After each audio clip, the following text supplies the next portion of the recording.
ఆదివాసీ Congress state chairman Shankar Naik గారికి, పెద్దలు గౌరవనీయులు పిసిసి అధ్యక్షులు महेश कुमार गौड़ गारी की, हमारे बड़े भाई आदिवासी कांग्रेस के नेशनल चेयरमैन विक्रांत भूरिया जी, మా అక్క సీతక్క గారు, ఎందుకంటే ఈ రాజకీయాల్లో రాకముందు నుంచి ఉన్నటువంటి మిత్రులం. అదేవిధంగా మా మైబాద్ ఎమ్మెల్యే మురళీనాయక్ గారు, మా బావ దయాకర్ గారు, నాగమణి గారు, డాక్టర్ సాబు, अदेविधंगा मन राष्ट्रानी कोआर्डिनेटर से बन के पहली बार हमारे स्टेट को आई कुसुमताई आलम जी, आपको स्वागत है तेलंगाना को.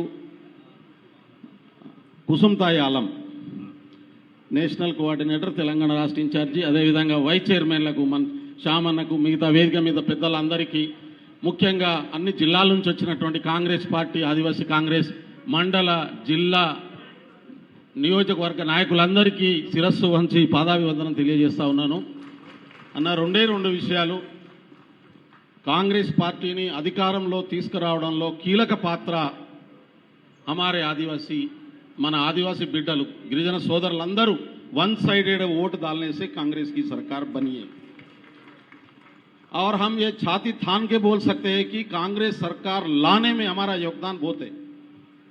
मैं हमारे माननीय पीसीसी प्रेसिडेंट साहब से अनुरोध कर रहा हूं और सीतक्का जी से भी अनुरोध कर रहा हूं. ఇప్పటిదాకా గత ప్రభుత్వం 9 సంవత్సరాల్లో 1,02,000 కోట్లు ఎస్సీ ఎస్టీల డబ్బును డైవర్ట్ చేసింది.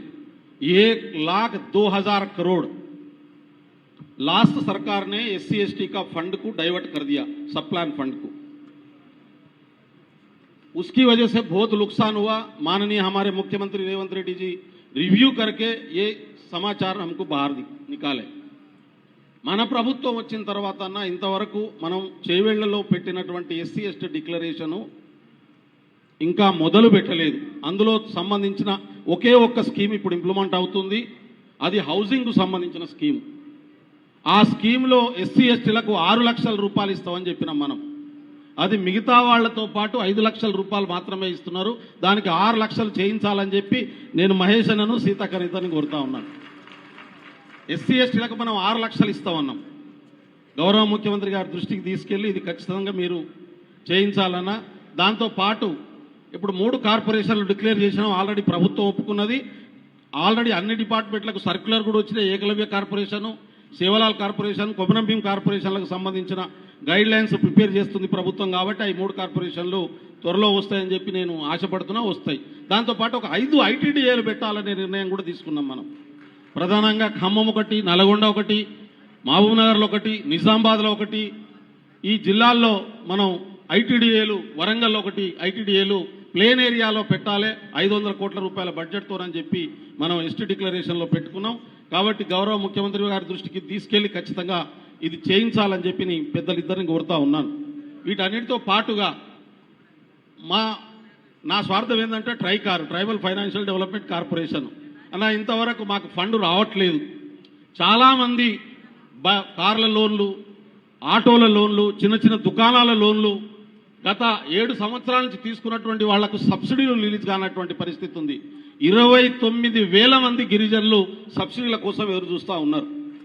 నేను గౌరవ ముఖ్యమంత్రి గారి దృష్టికి మీరు తీసుకెళ్లాలని మన ఎమ్మెల్యేని కూడా కోరుతా ఉన్నాను. ఆ ఎమ్మెల్యేలు అందరినీ సతాయిస్తూ ఉన్నారు. శంకర్ నాయక్ గారిని అయితే సవా కొడుతూ ఉన్నారు రాకుండా మాకు ఇప్పియాలని చెప్పి. నేను మిమ్మల్ని కోరేది ఏంటంటే పీసీసీ అధ్యక్షులు సీతక్క గారు ఇది ఇనిషియేషన్ తీసుకుంటే 29,000కు అంతా కొడితే 200 కోట్ల రూపాయలు మాత్రమే రావాల్సినవి ఉన్నాయి.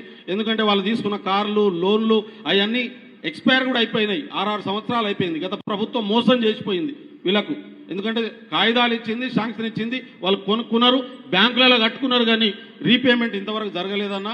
అది ఖచ్చితంగా దాని మీద దృష్టి పెట్టాలని చెప్పి నేను కోరుతా ఉన్నాను. అదేవిధంగా మీ తరపున ఇంకో రిక్వెస్ట్ ఏంటంటే నామినేటెడ్ పోస్టులు త్వరలో ఫిలప్ చేయబోతున్నారు. ప్రభుత్వ పరంగా ఫిలప్ చేయబోతున్నారు. పార్టీ పరంగా పార్టీ నిర్మాణాన్ని కూడా బలోపేతం మీరు చేయబోతున్నారు అనే విషయం మా దృష్టికి వచ్చింది. నేను ఇక్కడ పనిచేసినటువంటి వాళ్ళు చాలా మంది సిన్సియర్గా పార్టీ అధికారంలో తీసుకురావడం కోసం పనిచేసినటువంటి వాళ్ళను వీలైన మేరకు అటు ప్రభుత్వంలో వీలైన వాళ్ళకు డైరెక్టర్లుగా వాళ్ళ స్థాయిని బట్టి, అదేవిధంగా పార్టీలో చాలా గత సంవత్సరం నుంచి ట్రైనింగ్ వలన మా రాహుల్ పాల్ గారు ఆశీర్వాదంతో, కె రాజు సార్ ఆశీర్వాదంతో, మీనాక్షి నటరాజన్ గారు, అదేవిధంగా సచిన్ రావు గారు, వీళ్ళందరూ, మా విక్రాంత్ బూరియా గారు, గత చైర్మన్గా ఉన్నటువంటి ఆల్ ఇండియా చైర్మన్, వీళ్ళందరి సహకారంతో దేశంలోనే మీ ఆధ్వర్యంలో ఒకే ఒక రకం మొత్తం అన్ని ఉమ్మడి 10 జిల్లాల ట్రైనింగ్లు 1250 మందిని ట్రైనింగ్ చేసిన ఏకైక రాష్ట్రం ఆదివాసులకు మహేష్ అన్న నాయకత్వంలో తెలంగాణ రాష్ట్రం. ఇది చాలా గర్వంగా ఇవాళ ఢిల్లీ దాకా చెప్తున్నాం మేము.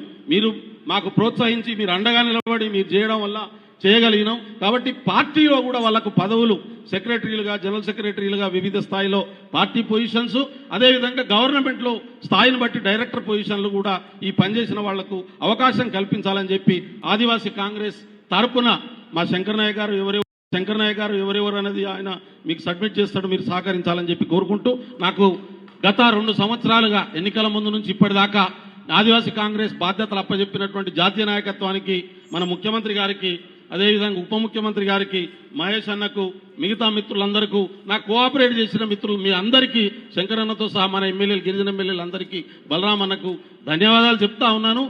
అదేవిధంగా నేను ఈ పనిచేస్తున్నటువంటి క్రమంలో ఎక్కడన్నా ర్యాష్గా మాట్లాడడమో, మీకు ఇబ్బంది పడేటట్టు మాట్లాడడమో, ఎవరైనా హట్ చేసి ఉంటే కూడా క్షమించాలని చెప్పి కోరుకుంటూ ఈ అవకాశం ఇచ్చిన మీ అందరికీ నమస్కారం ముగిస్తాను.